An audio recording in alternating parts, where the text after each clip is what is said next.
رئیس ستاد ارتش تیمسار ارتشبد بهرام آریانا است.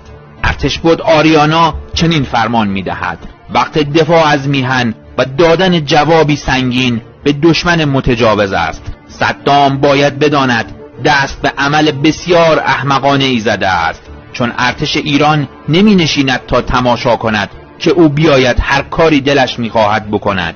این ایران کنونی ما ایران 1400 سال پیش نیست. ما به اعراب باج نمی دهیم.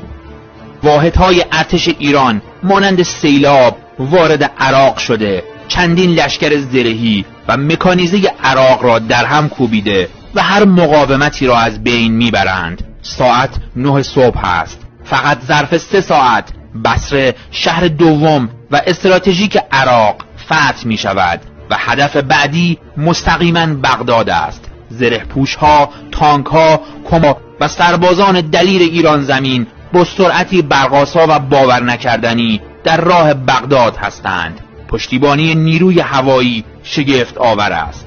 در مدت کوتاهی نیروی دریایی و تمام جانبرکفان ارتش ایران وارد عمل می شوند. با نظمی شگرف و با قدرتی چون شیر بغداد پایتخت دشمن تازی را هدف دارند. در بغداد افسانه‌ای وجود داشت که دیوار دفاعی هوایی بغداد همان است که در مسکوی شوروی وجود دارد. اگر هر غریبه‌ای به هر صورت وارد آسمان بغداد شود، در بیرون این دیوار نابود می گردد. ارتشبد محمد خاتم فرمانده نیروی هوایی ایران بیشک از برترین خلبانان عصر خویش است. ارتشبد خاتم خود شخصا لباس خلبانی به تن می کند. هواپیمای فانتوم او از پایگاه هوایی بوشه غرش کنان بلند می شود. هدف بغداد، عراق. فانتوم مسلح فرمانده نیروی هوایی ارتش ایران با شجاعتی بی‌نظیر در باند فرودگاه بغداد می نشیند و دوباره اوج گرفته غرش کنان بلند می شود.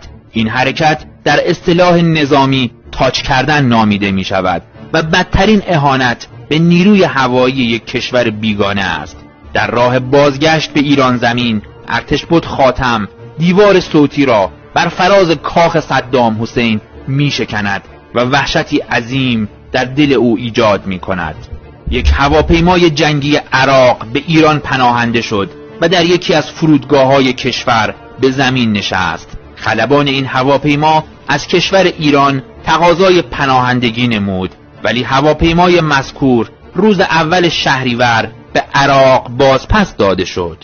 شاه که خبر به گوشش رسیده با نگرانی و عصبانیت از مسکو به ارتشبد آریانا تلفن می کند و پس از پرسجو از اوضاع به او می گوید به زودی تو را در تهران می بینم.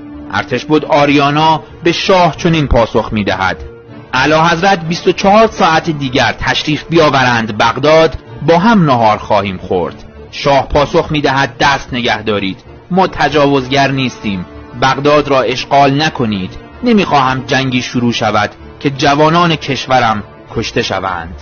فردای آن روز محمد رضا شاه پهلوی طی بیانیه‌ای در تهران اعلام می کند: پنجمین ارتش قدرتمند جهان در حالی وارد عمل شد و تجاوز را دفع کرد که اکثر افسران ارشد ستاد و ژنرال‌های فرماندهی ستاد مشترک در تهران هنوز در خواب بودند.